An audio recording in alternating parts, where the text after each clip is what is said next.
It's the holiday season, and that means Christmas is right around the corner. With Christmas comes presents, and with all of the loved ones on your list, I'm going to be showing you delicious homemade recipes that will bless the loved ones in your lives without breaking your budget. Hi, I'm Laura Will. I'm a wife, a mom, a blogger, and a busy bakery owner.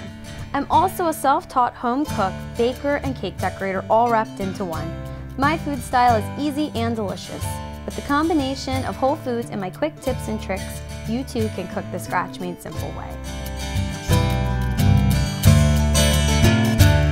Alright, so what we're going to start with is our sugared cranberries. I have a cup of sugared cranberries, or well, actually just fresh cranberries.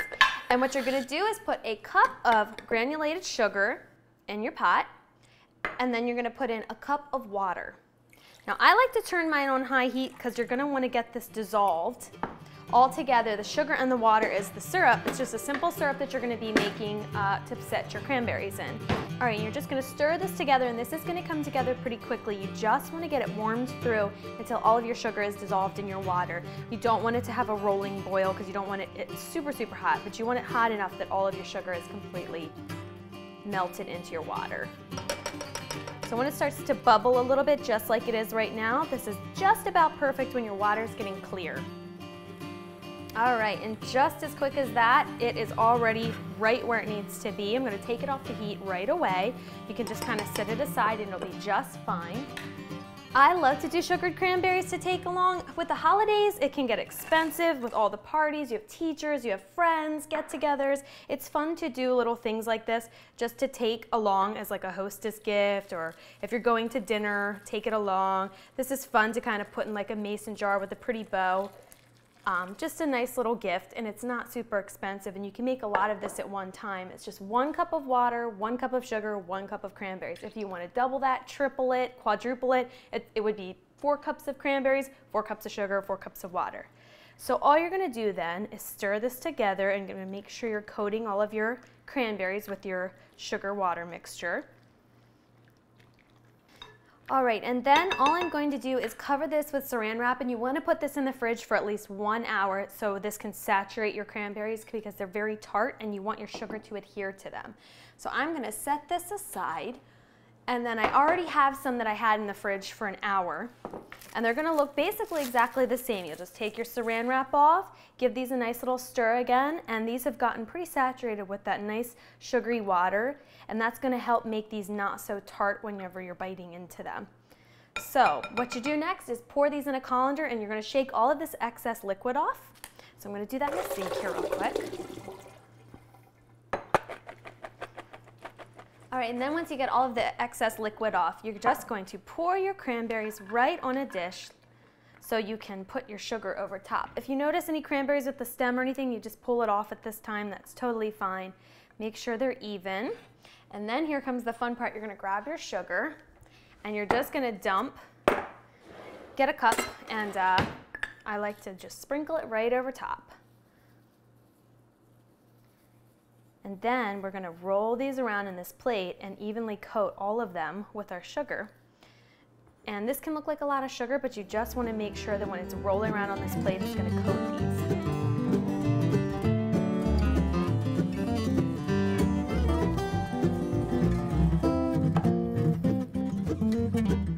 All right, you're just going to shake these all together just like this until they're nice and coated. And if you have any patches that are a little aren't coated, you need some more, just dump a little bit more sugar on top, and your parts where your cranberries are a little barren, and just kind of keep shaking it.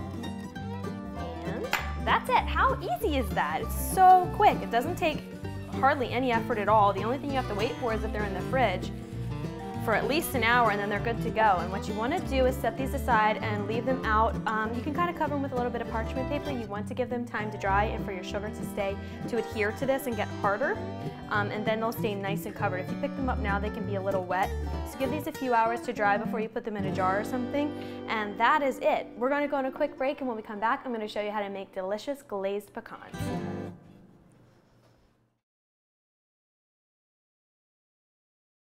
All right, welcome back. Next up on our homemade gift list is glazed pecans. These are sweet, tasty, crunchy, wonderful. Honestly, they're pretty addicting. if you eat one, you're not gonna stop. It's gonna be like, you're gonna be careful because there's high fat content if you eat half the jar. But you're giving these away as a gift, so trust me when I say people will love this. It's also really pretty if you're putting it in a little jar or a little bag with, like, you know, pretty festive wrapping and stuff. So cute. I love giving these things as you know, gifts to people, church friends, teachers, aunts and uncles. Just a simple way to say I love you, but, you know, doesn't have to be super expensive to do something like that. So that's the whole point of this, is putting together nice, tasty recipes. Oh, what I'm doing right now is melting 4 tablespoons of butter. So this is kind of the same as our cranberry recipe, how it was all 1 cup. This is in increments of 2. So I'm doubling my recipe. So I'm doing 4 tablespoons of butter, 4 tablespoons of pure maple syrup, and then 4 tablespoons of brown sugar, 4 cups of nuts. So it's all 4s or all 2s. All right, so once your butter is just about fully melted, you're gonna put in 4 tablespoons of brown sugar. So I'm gonna get my brown sugar.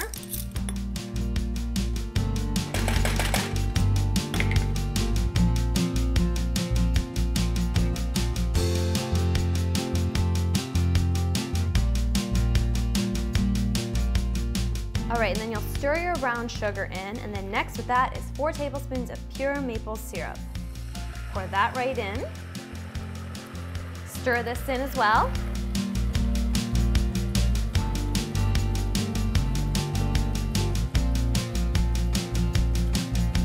All right, then you'll pour your 4 cups of pecans in. Now technically, if you wanted to do different nuts for this, you can. You could do walnuts or something, but mainly what works best for this recipe is pecans. And then you're just gonna stir this continually for around 2 to 4 minutes, right as these start to get coated. So just keep on stirring these because you don't want them to burn. But you wanna give this time for all of this sugar mixture to evenly coat all of your nuts.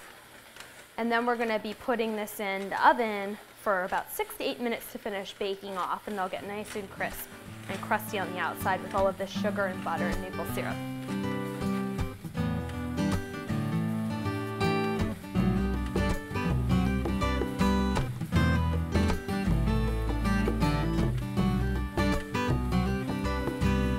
Right, and when these start to get kind of nice and stringy and they're binding together, you will know they are done when they're starting to look like that. Then you're gonna pour these out. I'm gonna turn my burner off. We are going to pour these out on our oven, just parchment paper lined, or on our pan. And I lined it with parchment paper. All right, and then you're gonna spread these nuts out evenly on your baking sheet because you wanna have a nice thin layer. All right, I'm just spreading these out all along my pan. I like to use parchment. If you have aluminum foil or something, that should be completely fine too, but I like this because it's a nice non-stick surface. All right, so I preheated my oven to 350. It only takes 6 to 8 minutes to get these crusty. If they're still kind of glazy and they're not crusting a little bit, leave it closer to 8 minutes. If your oven seems to bake at a little higher temperature, maybe 6 minutes is okay. I typically stick with 8 minutes. So I'm gonna pop these in the oven. We're gonna let these roast up, just 8 minutes. And then when we come back from break, I'll show you what they look like, and we'll start our peppermint patties and our peanut butter patties.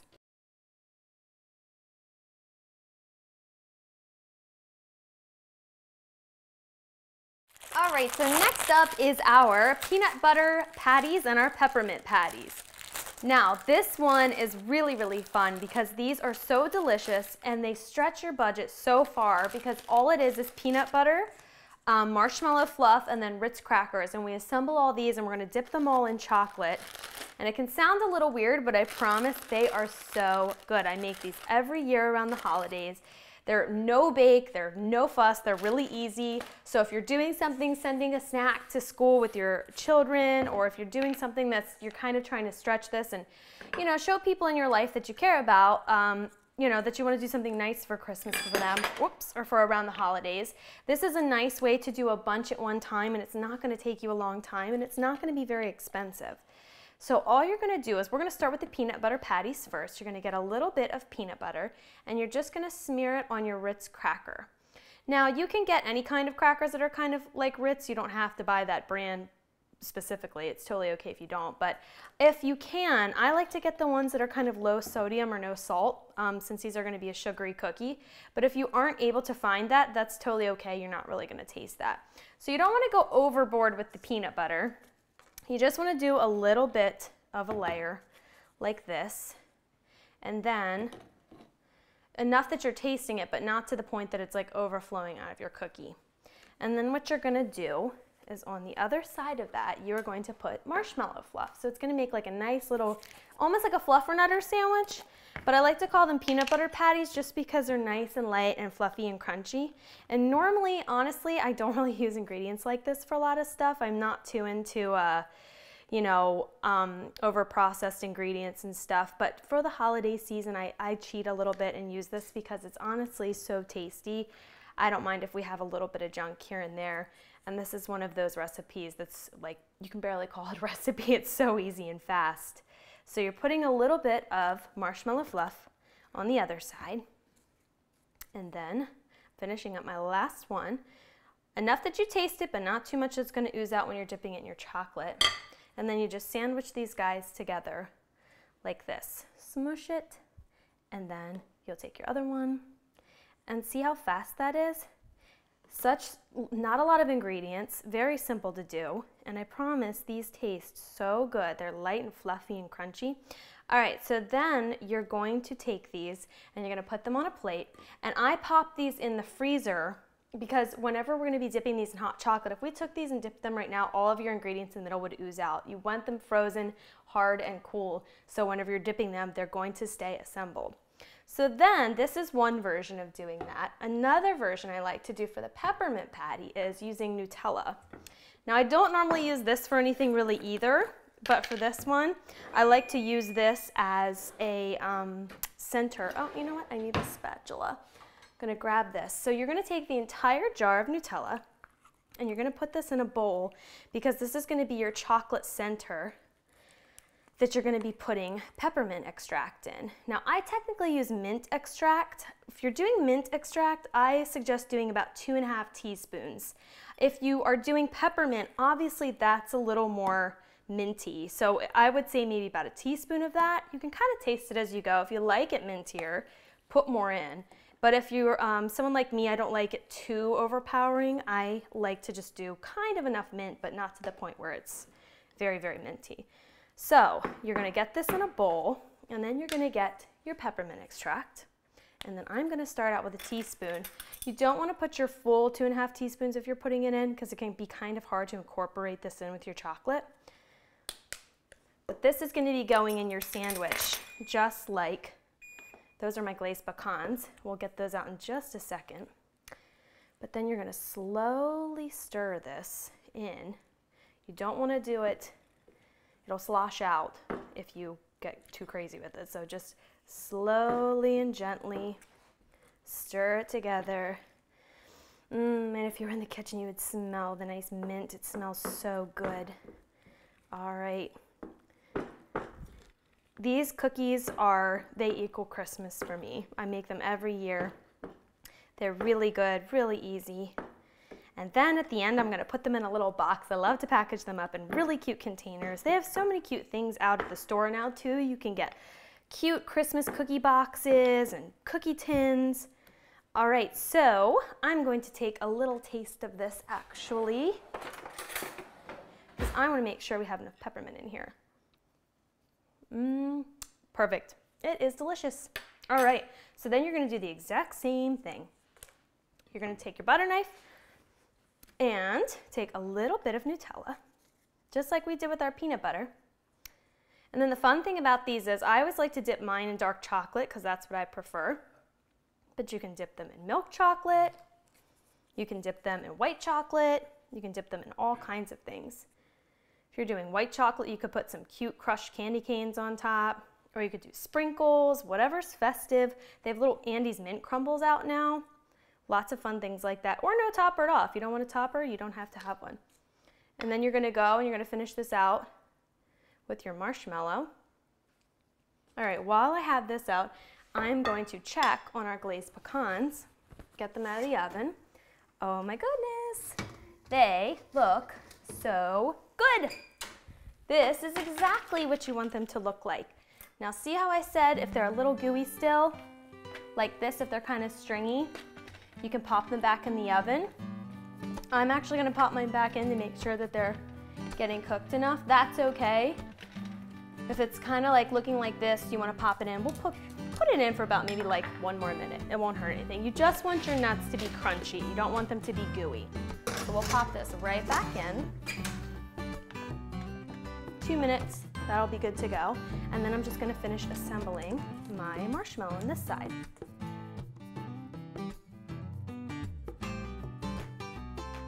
Right, so I'm just gonna put all of these assembled cookies on my plate, and then I'm gonna throw these in the freezer, and I'm gonna pull out some that I already had. These are peanut butter patties, so they've been in the freezer for a good 20-30 minutes. They need to be in there at least that long. And then what I did was I microwaved my chocolate. I like to use dark, it's my favorite, so it's nice and runny. And what you're gonna do is you're gonna grab a fork, and maybe even a spoon. I might need a spoon.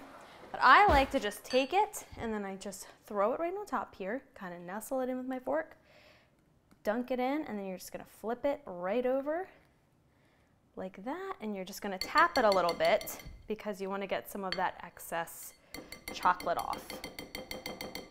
And there you have your peanut butter patty. And see how warm it is and gooey? All of your stuff would be kind of gooing out if you didn't do that. So you're gonna scrape the bottom like this to get the excess chocolate off, and then I just put it on a nice little parchment-lined plate, and we're just gonna keep doing this as a process. Dunking them in, flipping them over, making sure they're all covered with chocolate, completely submerged in it, and then you're just gonna tap like this, all your excess chocolate off, and I'll go through the whole process of getting these guys covered.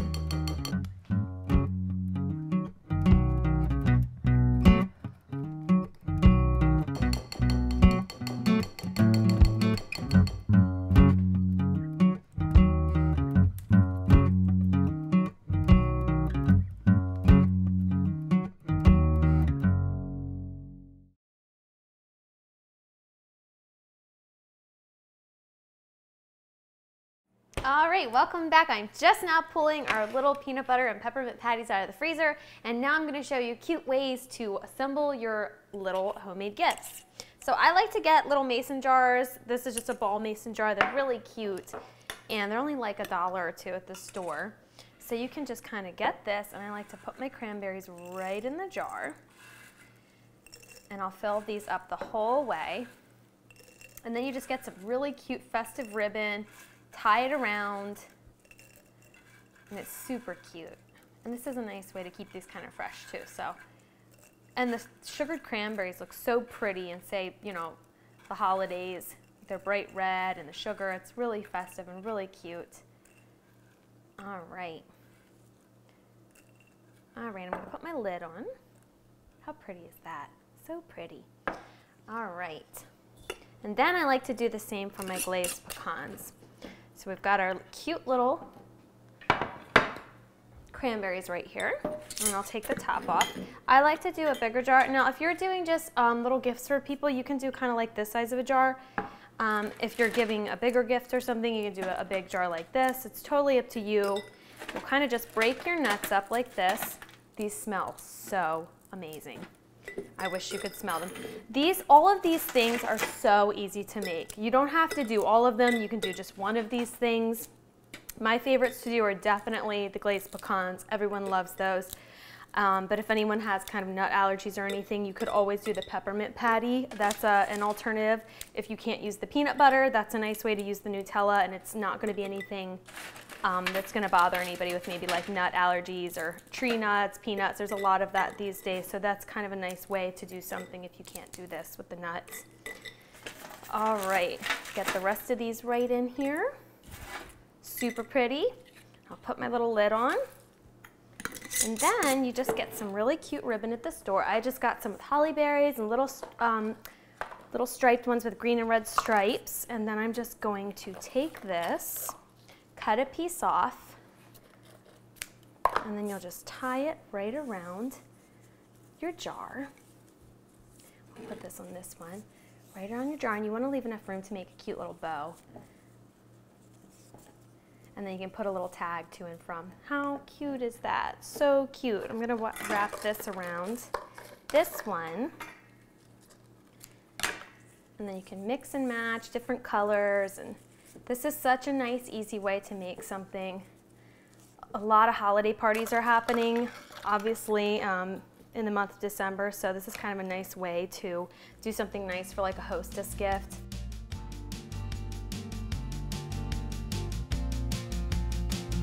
All right, and then I found a really cute little box. These come in 3s. I just got them at the store. You can find these all over the place. You can get them at places like Michael's, AC Moore, lots of local stores. And then I like to line the bottom with a little bit of parchment paper, and then you're just gonna pick your little peanut butter patties and stack them right in the box like this. So cute. And they taste even better than they look, and they're so easy. I love doing these for the holidays. So all of these will always be on our Facebook page. The recipes and the gift ideas will be on www.facebook.com/scratchmadesimple. Happy holidays and wishing you a nice season. Don't mind me, I'm gonna dig in. See you in the kitchen next time.